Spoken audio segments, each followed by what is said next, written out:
Hello दोस्तों, स्वागत है आपका अपने परिवार कल्चरल क्लासेस में। दोस्तों मैं जयंत सर आज लेके आ गया हूं एक नया चैप्टर। इस चैप्टर का नाम है करवक। दोस्तों करवक जो है हमारे पाठ्य पुस्तक दिगंत भाग 2 के काव्य खंड से है। ठीक दोस्तों, करवक इसको लिखने वाले हैं मलिक मोहम्मद जायसी साहब। दोस्तों हम लोग जो है कल कर चुके हैं बहुत ही शानदार तरीके से मलिक मोहम्मद जायसी के बारे में पढ़ चुके हैं। ठीक दोस्तों, अगर आप लोग नहीं पढ़े हैं तो आप लोगों से रिक्वेस्ट है कि जाके आप लोग क्लास को अटेंड कीजिए। ठीक दोस्तों, अब बहुत ही शानदार तरीके से आपको उससे क्वेश्चन पूछा जाएगा। ठीक ना, तो चलिए दोस्तों हम लोग बहुत ही शानदार तरीके से आज के इस करवक को पढ़ेंगे। करवक जो है दो खंडों में है। ठीक दोस्तों, दो खंडों में खंडित किया हुआ है। हम लोग अभी पढ़ेंगे पहला, फिर उसके बाद जो है दूसरा पढ़ेंगे। इसी वीडियो में करेंगे, सब कुछ करेंगे, तो बने रहिएगा इस वीडियो के साथ अंत तक। ठीक दोस्तों, तो दोस्तों करवक जो लिखा गया है अवधी ब्रज भाषा में लिखा गया है। दोस्तों अवधी ब्रज भाषा के साथ साथ मैं इसमें हिंदी को भी जोड़ दिया हूं। मतलब कहने का अर्थ यह है कि लिखा हुआ रहेगा अवधी ब्रज में, उसके साथ साथ अगर आपको हिंदी भी दे दिया जाए तो कैसा रहेगा, आप कमेंट करके जरूर बताइएगा। अच्छा रहेगा खराब रहेगा जरूर बताइएगा। ठीक दोस्तों, क्योंकि देखिए आपको जो है ज्यादातर इस करवक से या कोई भी कविता से जो है आपको क्या पूछा जाएगा, व्याख्या करने के लिए पूछा जाएगा। ठीक दोस्तों, तो आप लोगों को जो है व्याख्या करने में बहुत ही आसानी होगी। वो कैसे होगी हम आपको बताएंगे कैसे होगी। ठीक, चलिए सिर्फ इंतजार करना है आप लोगों को। जैसे जैसे दिन आता जाएगा, जैसे जैसे आपको प्लानर में बताया गया है उस तरह से ही आपको सब कुछ मिलता जाएगा। तो चलिए दोस्तों शुरू करते हैं बिना विलंब किए हुए। तो दोस्तों क्लास शुरू करने से पहले अगर आप इस चैनल पर नए हैं तो चैनल को सब्सक्राइब करके बेल वाला आइकन जरूर दबा दीजिएगा। अगर अब तक आप इस वीडियो को अपने दोस्तों के साथ शेयर नहीं किए हैं तो शेयर कर दीजिएगा। चलिए दोस्तों बिना विलंब किए हुए शुरू करते हैं आज की क्लास को। बहुत ही शानदार तरीके से कहे हैं जायसी साहब, इसीलिए ध्यान से सुनिएगा और आनंद लेते रहिएगा और समझते भी चलिएगा साथ साथ। बहुत इंपॉर्टेंट है, चलिए सुनते हैं। कह रहा है कि एक नयन कवि मोहम्मद गुनी तोई बिमोहा जी कभी सुनी। आइए मतलब इसका अर्थ क्या है आइए समझते हैं। कवि कह रहे हैं कि मैं एक ही आंख से गुनी हूं, लेकिन जिसने भी मेरी वाणी को सुना है वह मुझसे मोहित हो गया है। मतलब एक नयन कवि मोहम्मद गुनी, मोहम्मद जो है मलिक मोहम्मद जायसी जो है एक ही आंख से है फिर भी गुनी है। ठीक दोस्तों, एक ही आंख से है फिर भी क्या है, गुनी है।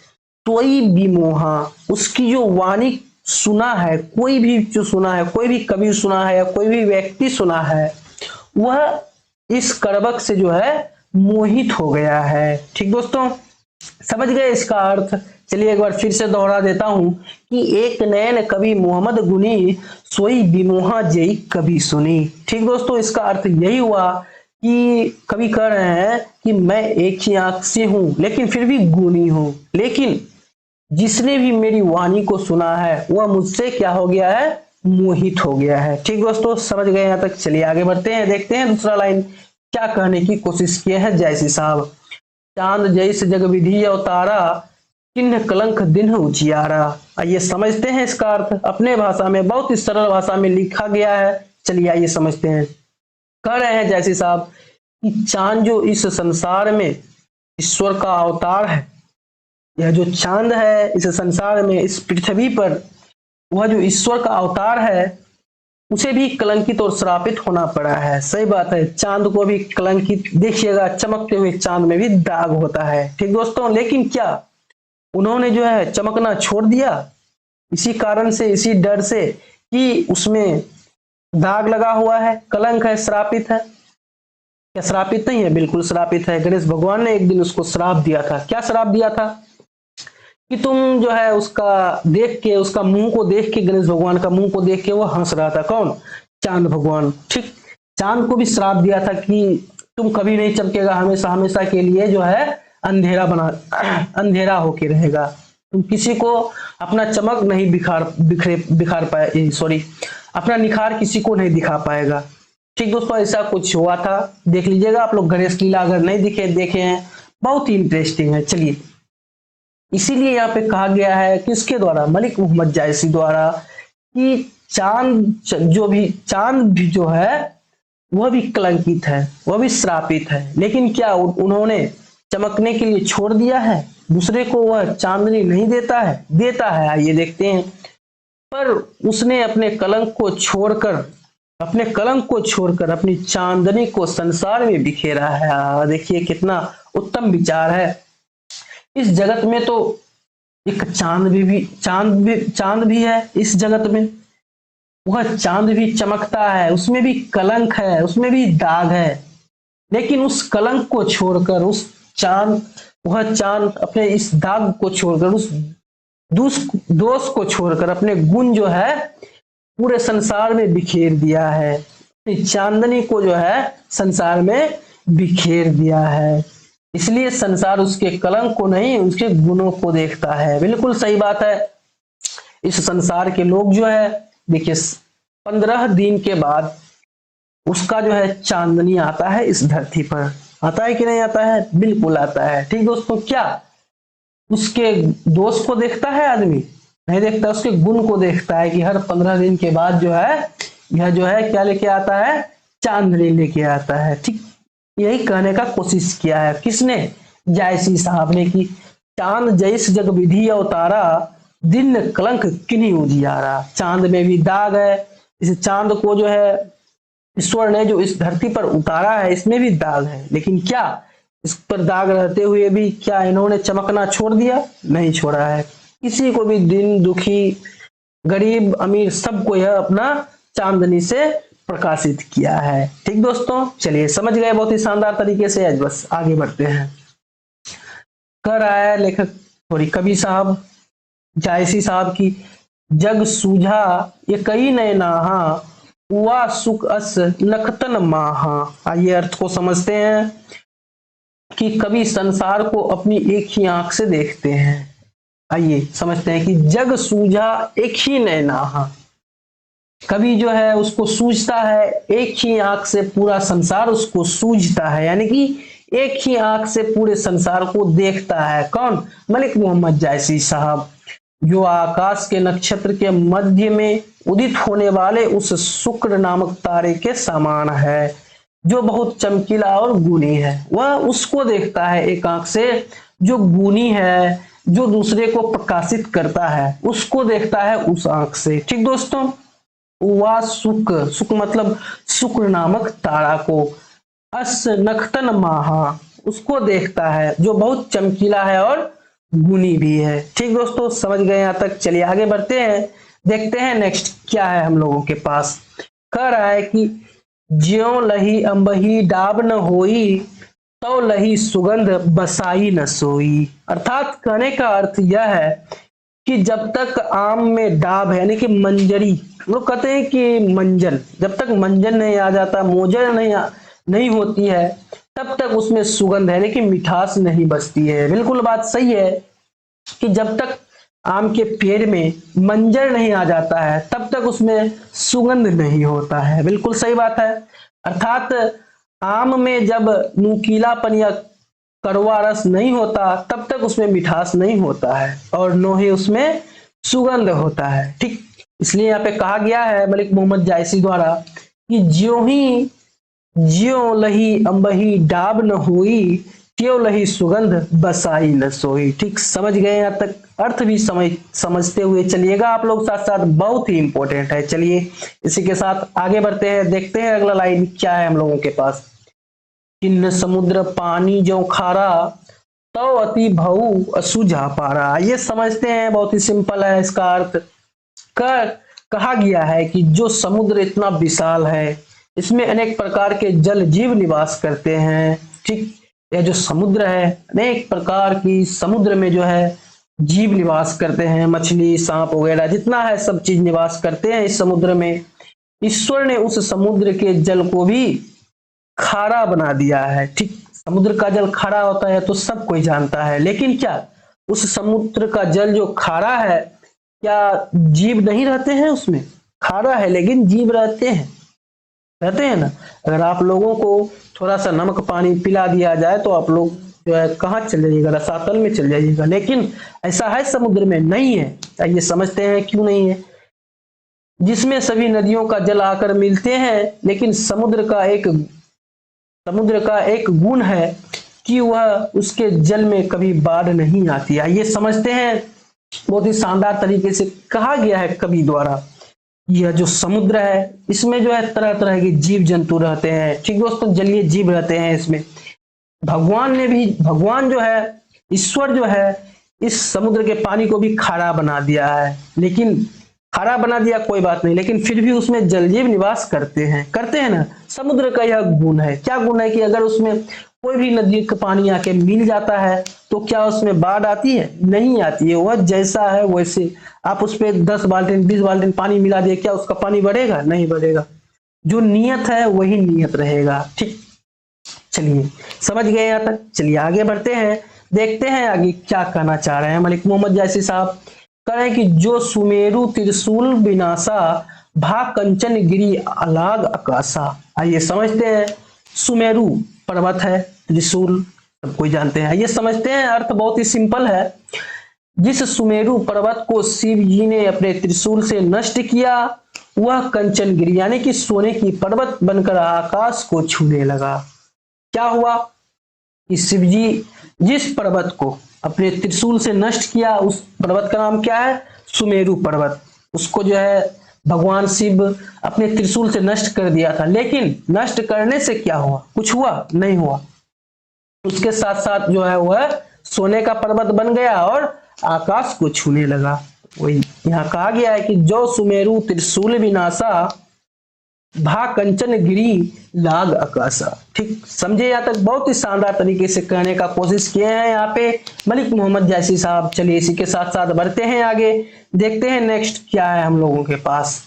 कह रहा है कि ज्यों लही घड़ी कलंक न परा, कांच होई निहिम कंचन करा। ये समझते हैं, इसका अर्थ बहुत ही सिंपल है। ज्यों लही घड़ी कलंक न पारा।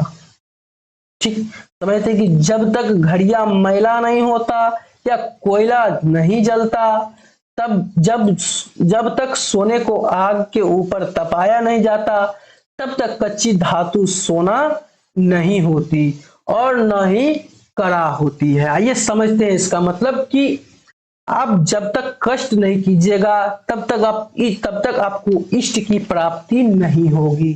कुछ पाने के लिए कुछ करना पड़ता है। ठीक दोस्तों, अगर आप सोच रहे हैं कि आज हम पढ़ाई करेंगे तो पढ़ाई कीजिए, इस तरह से कीजिए कि आगे चल के आपका पूरा जीवन जो है सुखमय व्यतीत हो। ठीक दोस्तों, इसलिए यहाँ पे कहा गया है कि यहाँ तक कि मनुष्य की बात तो छोड़िए, आपको निर्जीव पदार्थ को भी तपना पड़ता है, तब जाके उसका आकार जो है एक अच्छे ढंग का दिया जाता है। कहा गया है कि ज्यों लही घड़ी कंचन पारा, कांच होई नहिम कंचन करा। जब तक घड़िया मैला नहीं होता, देखिए जब तक कोयला जो है जलता नहीं है तब तक वह किसी चीज का किसी काम का नहीं होता है। जब तक सोना जब तक तपता नहीं है तब तक जो है वह अच्छी चीज नहीं बन पाता है, अच्छा सामान नहीं बन पाता है। कड़ा बन पाएगा? सिर्फ सोना आपको लाके दे दिया जाएगा 2 केजी, क्या बनेगा उससे?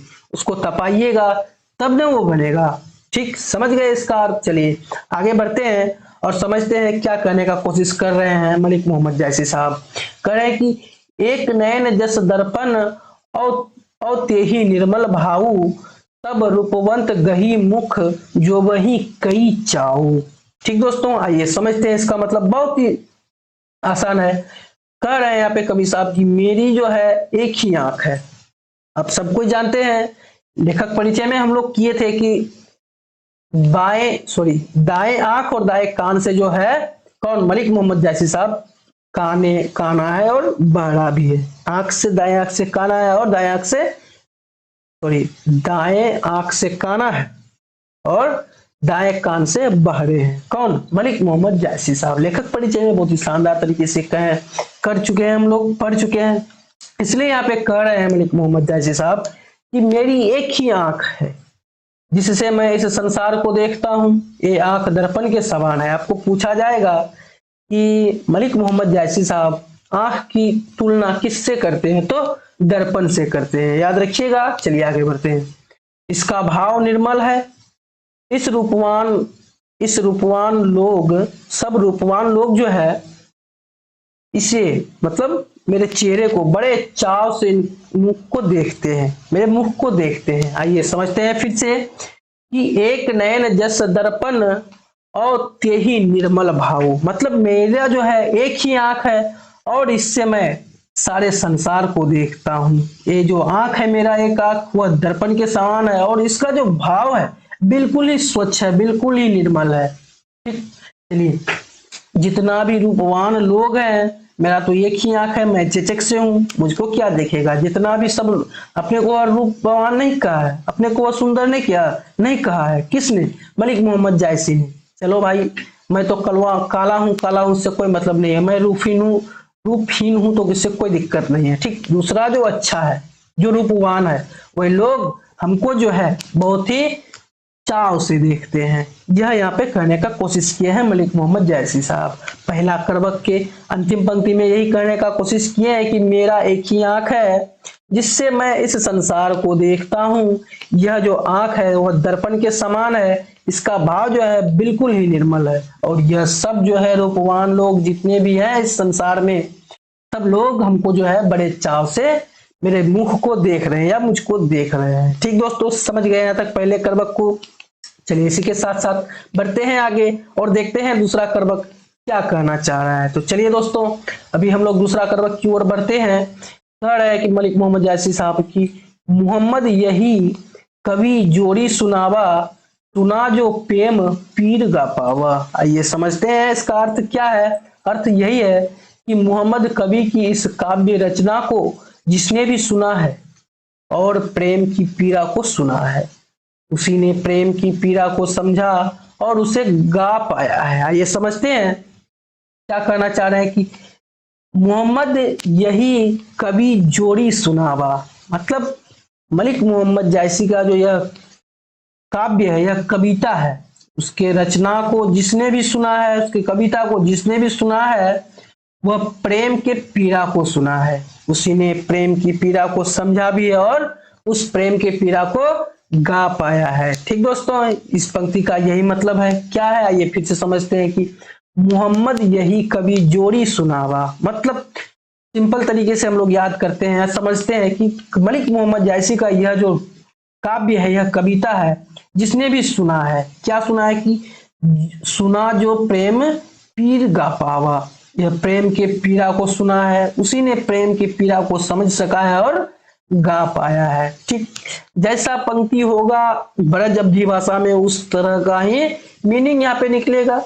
ठीक, चलिए आगे बढ़ते हैं, देखते हैं दूसरा पंक्ति क्या है हम लोगों के पास। कहा गया है कि जोड़ी लाई रकत के लिए गाढ़ी प्रीति नैन जल भेई। आइए समझते हैं कि जोड़ी लाई रकत के लिए, मतलब प्रेम को जो है रक्त की लेई से लगाकर जोड़ा गया है। प्रेम को किससे जोड़ा गया है? रक्त की लेई से लगाकर जोड़ा गया है। लेई मतलब गोंद होता है। ठीक, या चलिए अर्थ समझते हैं फिर से कि प्रेम को रक्त की लेई यानी कि गोंद लगाकर जोड़ा गया है। ठीक, जोड़ी लाई रकत के लिए, प्रेम को किससे जोड़ा गया है? रकत के लिए से जोड़ा गया है, यानी कि रक्त के लिए से जोड़ा गया है, खून के लिए से जोड़ा गया है, खून के गोंद से प्रेम को जोड़ा गया है। याद रखिएगा। चलिए आगे बढ़ते हैं। इसकी गहरी प्रीति, प्रीति का मतलब होता है प्रेम। इसकी गहरी प्रेम को आंखों के आंसुओं से भिगोया गया है, अर्थात प्रेम को पाना आसान नहीं होता है, इसमें पीड़ा भी होती है और आंसू भी होते हैं। बिल्कुल सही बात है। जिसने भी प्रेम किया है जाके पूछिए उससे, क्या उसको प्रेम मिला? अगर मिला है तो बहुत ही कष्ट से। लैला मजनू के बारे में सुने हैं? बिल्कुल सुने हैं। एक देश से एक देश कैसे क्या होता है, बहुत ही दिल दहलाने वाली घटना है। चलिए, जोड़ी लाई रकत की, प्रेम को जो है रक्त से जोड़ा गया है, जोड़कर रखा गया है। ठीक, इसकी गहरी प्रीति, गहरी प्रेम को आंखों के आंसू में भिगोया गया है। जिसने भी प्रेम किया है उसने रोया है। प्रेम ऐसा होना चाहिए, निस्वार्थ मन से होना चाहिए। कोई स्वार्थ नहीं होना चाहिए एक दूसरे के प्रति। वह प्रेम होता है। चलिए ज्यादा इसके बारे में चर्चा नहीं करूंगा, आगे बढ़ते हैं, देखते हैं नेक्स्ट पंक्ति क्या है हम लोगों के पास। ओ मन जानी कवित अस किन्हा, मकु यह रहे जगत मह चिन्हा। ये समझते हैं कि चिन्ह किस तरह से रह जाता है, ये अर्थ को समझते हैं और आनंद लेते हैं। मन में यह जानकर इस कविता की रचना की गई है। मन में यह जानकर, क्या जानकर? प्रेम के बारे में जानकर इस कविता की रचना की गई है मलिक मोहम्मद जायसी द्वारा, कि मरने के बाद भी इस संसार में, इस जगत में मेरी यही निशानी बची रहेगी। यह जो कविता लिखा गया है किसके द्वारा? जायसी द्वारा। बस यही कविता जो है इसका निशानी रह जाएगा, और कुछ रहेगा नहीं रहेगा। इसको ही पढ़ के हम अभी जैसे याद कर रहे हैं मलिक मोहम्मद जायसी को, इस तरह से हमारे जो है वंशज आएंगे, इसको पढ़ेंगे, याद करते चलेंगे, साथ साथ उसको जानते जाएंगे क्या होता है क्या। तो इस यही प्रोसेस लगातार चलता रहेगा क्रमबद्ध तरीके से। ठीक, समझ गए यहाँ तक? चलिए आगे बढ़ते हैं, फिर से देख लेते हैं कि ओ मन जानी कवित अस किन्हा, मकु यह रहे जगत मह चिन्हा। जगत में क्या रह जाएगा? यह सब चीज जो मैं अभी करके जा रहा हूं, यह सब चीज इस दुनिया के बाद, मरने के बाद इस दुनिया में और क्या रहेगा? कुछ नहीं रहेगा। जो करके जा रहा हूं वही बस यही निशानी रह जाएगी, दुनिया याद करेगी। ठीक, चलिए आगे बढ़ते हैं, देखते हैं क्या है हम लोगों के पास। कह रहा है मलिक मोहम्मद जायसी साहब की, कहां सो रतन सेन अस राजा, कहां सुबह असी बुद्धि उपराजा। मतलब आइए इसका अर्थ समझते हैं कि कहां, अब कहां है वह रत्न सेन जो ऐसा राजा था, कहां है वह सुबह जो ऐसे बुद्धि लेकर जन्मा था। ठीक, कहां है वह रत्न सेन राजा, कहां गया? जो बड़ी बड़ी बातें करते थे प्रेम के लिए, अब कहां, सब गया। कहां है वह सुबह जो ऐसे बुद्धि लेकर जन्मा था इस धरती पर, सब गायब। चलिए अब लेखक कह रहे हैं फिर कि कहां अलाउद्दीन सुल्तानू, कह राघव जई किन बखानू। कहां है वह अलाउद्दीन सुल्तान, कहां है वह राघव चेतन जिसने शान का बखान किया था। सब खत्म गया, सब तेल लेने खत्म। मलिक मोहम्मद जायसी साहब यहाँ पे ऐसा भाव दे रहे हैं इस कविता में। ठीक दोस्तों, मैं अपने मन से कुछ नहीं कह रहा हूं, जो कविता है, जो करवक कहना चाहता है मैं वही कह रहा हूं और कुछ नहीं। देखिए दिल पे नहीं लेना है सब बात, अपने परीक्षा की दृष्टि से पढ़िए और अच्छे से अच्छे अंक प्राप्त कीजिए, बस यही चाहते हैं और कुछ नहीं। ज्यादा दिस दैट नहीं करना है, सब में पढ़ना है, सही से समझना है और विद्या को ग्रहण करना है। ठीक, ज्यादा कुछ नहीं है इसमें, समझना है। देखिए आपको बहुत ही शानदार तरीके से यहाँ पे दिया गया है। क्या क्या दिया गया है? यह जो दिया हुआ है ब्रज भाषा में लिखा हुआ है, ये दोनों करवक ब्रज भाषा में दिया, क्या बात है, कोई दिक्कत नहीं है। इसको हम लोग हिंदी में समझते हैं, कोई दिक्कत है नहीं है। इसी तरह से कोई आप लोग जो है नकारात्मक भाव नहीं रखिएगा मन में, सिर्फ यही चाहते हैं। चलिए आगे बढ़ते हैं, देखते हैं क्या करना चाह रहे हैं मलिक मोहम्मद जायसी साहब की। कह स्वरूप पदुमावती रानी, कोई न रहा जग रही कहानी। कोई है इस धरती पे? बताइए, महात्मा गांधी है? नहीं है, लेकिन उसकी कहानी है ना, इतिहास रच के गया है। भगत सिंह है इस धरती पे? नहीं है, लेकिन इतिहास रच के गया है। चलिए बाबा साहेब भीमराव अंबेडकर को ही देख लीजिए, क्या वह है इस धरती पे? लेकिन संविधान इतने बड़े कार्य करके गए हैं, 1000 बार भी उसको सलामी देंगे तो कम होगा। चलिए समझते हैं इसका अर्थ, एक बार फिर से पढ़ लेते हैं दोहे को, यानी कि लाइन को फिर से पढ़ लेते हैं कि कह स्वरूप पदुमावती रानी, कहां है वह रानी, वह सुंदर पदुमावती रानी कहां है? नहीं है ना, जहां अब कोई नहीं है इस संसार में। उनकी कवियों, उनकी कृतियों के रूप में मात्र उनकी कहानियां ही रह गई है, और कुछ रहा है? कुछ नहीं रहा है। जो उनकी कृतियां है, जो यह इस दुनिया में करके गया है, बस वही है और कुछ नहीं। उसकी कहानियां है, कृतियां, और कुछ भी ज्यादा नहीं। ठीक, समझ गए यहाँ तक? कहाँ है वो पद्मावती रानी?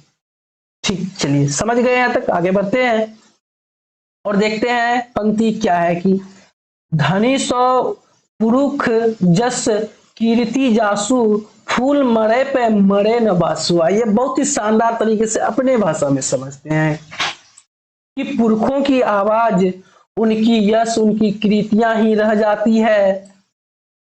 पुरखों की आवाज, पूर्वजों की जो है सब कुछ जो है उसकी कृतियां ही रह गई है। जो करके गए हैं, ट्रैक्टर देके गए हैं, इसमें किसमें देके गए हैं, किसी को आशीर्वाद के तौर पर, गिफ्ट के तौर पर। तो वह कृतियां मतलब उसका वह निशानी रह गया है। क्या आपके पूर्वज हैं, आपके परदादा जी हैं? नहीं है। वही कह रहे हैं कि धनी सो पुरुष जस कृति जासु, उसका जो कृति है, यश धन दौलत जो कमा के गए हैं, जो इज्जत शोहरत कमा के गए हैं, वही है और कुछ है? फूल मरे पे मरे न वासु। आइए समझते हैं कि हम उन्हें उनकी कृतियों से ही जानते हैं। और किस चीज से जानते हैं? अगर आपका जो दादाजी है, देखिए आपके बारे में कह रहा हूं, आपका जो दादाजी है, आपका दादाजी, आपका जो वंशज आएगा, बेटा बेटी जो भी होगा आपका, बाद में फ्यूचर में थोड़ा उसकी चर्चा कर लेते हैं। यहाँ पे आपके दादाजी को खुद से नहीं जानते होंगे आपके बाल बच्चे, जानेगा नहीं जानेगा? क्यों, क्या मतलब है? वहीं से आप है तो आपको जानेगा, आपके दादाजी को जान के वो क्या करेगा? धन दौलत सब कुछ है, उसी से उसका मतलब है और किसी चीज से मतलब नहीं है।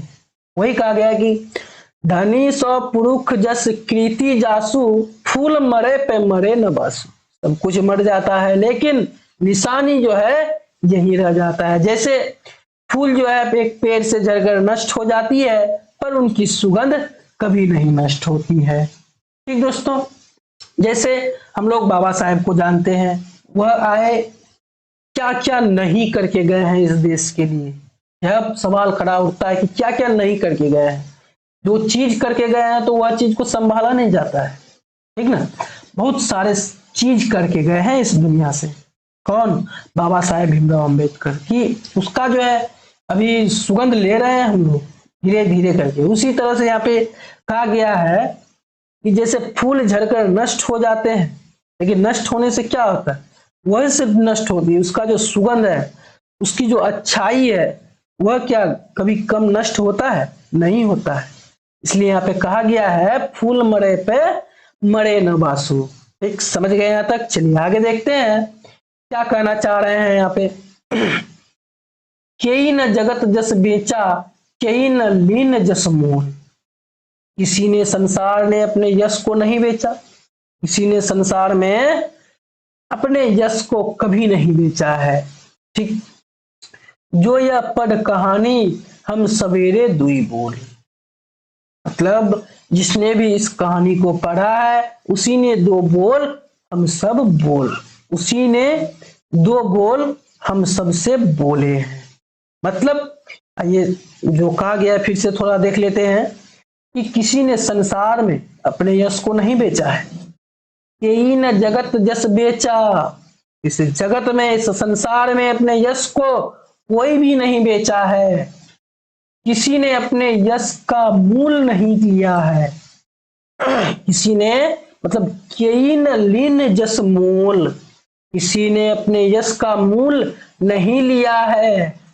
जिसने भी यह कहानी को पढ़ा है, जो यह पढ़ कहानी हम सवरे दुई बोल, उसी ने दो बोल हम सब से बोले। मतलब यहाँ पे जो कहा गया है हम सवरे दुई बोल, इस करबक के बारे में ही यहाँ पे बताया गया है। दो करबक में यहाँ पे बहुत ही शानदार तरीके से कह के गए हैं मलिक मोहम्मद जायसी साहब। चलिए समझ गए यहाँ तक? बहुत ही शानदार तरीके से हम लोग करबक को पढ़े हैं। अगर आपको समझ में नहीं आ रहा होगा तो आपको यहाँ पे अवधि के साथ साथ जो है आपको यहाँ पे हिंदी भी दिया हुआ है। बहुत ही शानदार तरीके से पढ़िएगा आप लोग। सिर्फ पढ़ना है और समझना है, ज्यादा कुछ नहीं करना है। सिर्फ क्वेश्चन आंसर ही तो बनाना है और क्या करना है। बस एग्जाम के व्यू से पढ़िए, एग्जाम की दृष्टि से पढ़िए, बात खत्म। ठीक दोस्तों, तो चलिए इसका जो पीडीएफ है आपको मिल जाएगा डिस्क्रिप्शन बॉक्स में। नीचे डिस्क्रिप्शन बॉक्स है, जाके अवश्य से अवश्य आप लोग डिस्क्रिप्शन बॉक्स को चेक करें।